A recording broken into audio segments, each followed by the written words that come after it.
আইনমন্ত্রী আনিসুল হকের আন্তরিকতার অভাবে বিএনপি চেয়ারপারসন খালেদা জিয়া সুচিকিৎসা পাচ্ছেন না। রুহুল কবির রিজভীর এমন অভিযোগের জবাবে আইনমন্ত্রী বলেছেন, বিএনপি নেতারা মানসিক ভারসাম্য হারিয়েছেন বলেই এমনটা বলছেন। খালেদা জিয়া দেশেই সঠিক চিকিৎসা পাচ্ছেন উল্লেখ করে বিএনপি নেতাদের ব্যক্তিগত আক্রমণ থেকে বিরত থাকার আহ্বান জানান তিনি। শারমিন নীরার প্রতিবেদন। এখন জন্ম সনদ দিয়ে খোলো বিকাশ স্টুডেন্ট অ্যাকাউন্ট।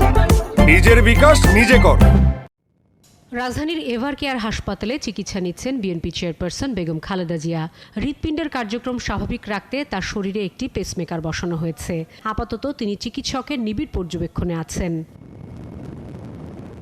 সোমবার এক প্রতিক্রিয়ায় বিএনপি নেতা রুহুল কবির রিজভী অভিযোগ করেন, আইনমন্ত্রীর আন্তরিকতার অভাবেই খালেদা জিয়ার সুচিকিৎসা মিলছে না।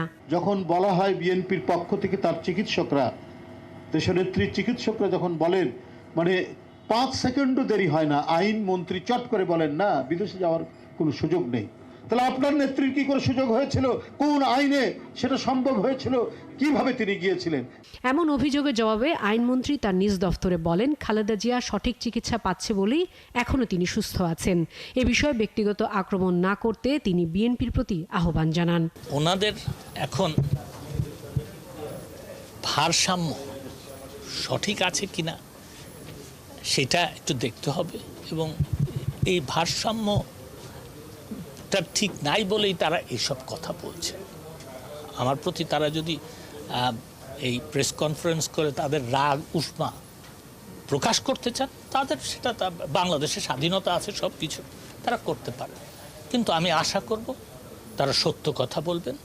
আমি আশা করব তারা ব্যক্তিগত আক্রমণ করবেন। আইনমন্ত্রী বলেন, এর আগে খালেদা জিয়ার চিকিৎসায় তার পছন্দের বিদেশি চিকিৎসক নিয়ে আসার ক্ষেত্রেও সরকার সহযোগিতা দিতে কোনো কার্পণ্য করেনি।